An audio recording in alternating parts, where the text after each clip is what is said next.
Assalamualaikum warahmatullahi wabarakatuh. Halo teman-teman, selamat datang di podcast kita. Semoga kalian semua sedang dalam kondisi sehat dan juga penuh semangat. Kembali lagi dengan saya Raden Hasmo Aditya. Nah, pada kesempatan kali ini saya ditemani oleh rekan saya. Halo semuanya, saya Hedi Saputro. Senang bisa ngobrol lagi di podcast ini. Apalagi topik kali ini cukup sensitif dan cukup mengundang perdebatan. Ya, betul banget nih Mas Heri. Hari ini kita bakal bahas soal poligami dalam Islam. Topik yang sering disalahpahami dan juga tentunya bikin emosi kalau kita bahas di media sosial.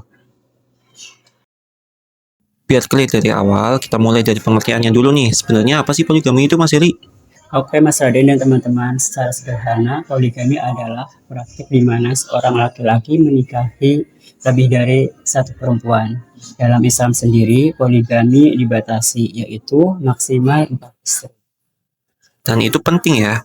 Poligami bukan tradisi yang dibawa oleh Islam, betul ya? Betul sekali Mas Raden, sebelum datangnya Islam, poligami sudah ada.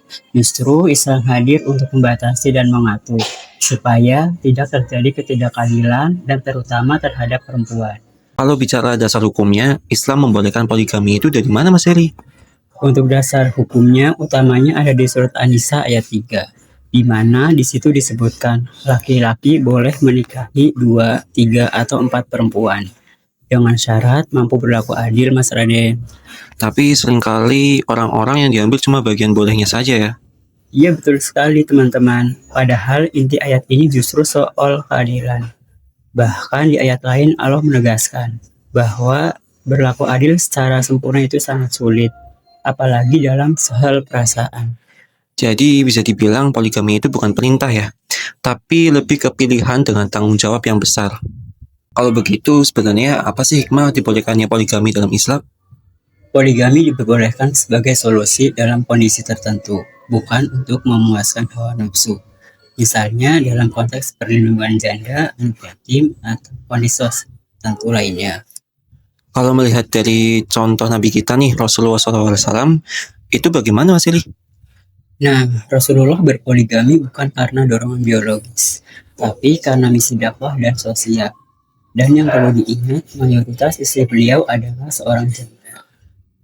Jadi artinya praktik poligami Rasulullah sangat berbeda dengan gambaran poligami yang sering kita lihat sekarang ya. Ya, Bagian paling berat dari poligami pasti soal keadilan ya Mas Heri. betul sekali, keadilan itu bukan cuma soal nafkah atau pembagian waktu, tapi juga sikap, perhatian, dan tanggung jawab secara keseluruhan. Kalau seseorang merasa tidak mampu berlaku adil, bagaimana sikap Islam? Islam justru menganjurkan cukup satu istri saja. Dalam kondisi itu, monogami lebih mendekati nilai ketakwaan. Ini menunjukkan bahwa Islam sebenarnya sangat menjaga hak perempuan dan juga anak, bukan sebaliknya. Kalau kita tarik ke konteks sekarang nih, gimana sih menurut Mas Heri praktik poligami sekarang ini? Sayangnya, seringkali poligami dijadikan pembenaran untuk perselingkuhan atau pelarian dalam masalah rumah tangga. Padahal sudah jelas ya, poligami bukan solusi dari pernikahan yang bermasalah. Benar sekali, kalau satu rumah tangga saja belum bisa dijalankan dengan benar dan baik, menambah rumah tangga justru berpotensi menambah konflik dan luka batin. Nah, sebagai penutup nih Mas Heri, apa poin penting yang bisa kita ambil dari pembahasan kita kali ini? Oke Mas Raden, sebagai penutup, poligami dalam Islam adalah kebolehan yang dibatasi, bukan kewajiban, dan jelas bukan ukuran kesolehan seseorang. Yang jadi ukuran justru tanggung jawab dan keadilan. Setuju banget, semoga obrolan kita hari ini bisa menambah sudut pandang dan juga membuat kita lebih bijak dalam menyikapi isu poligami. Terima kasih sudah mendengarkan podcast kali ini, semoga bermanfaat. Cukup sekian dari podcast kita, sampai ketemu di podcast selanjutnya. Wassalamualaikum warahmatullahi wabarakatuh.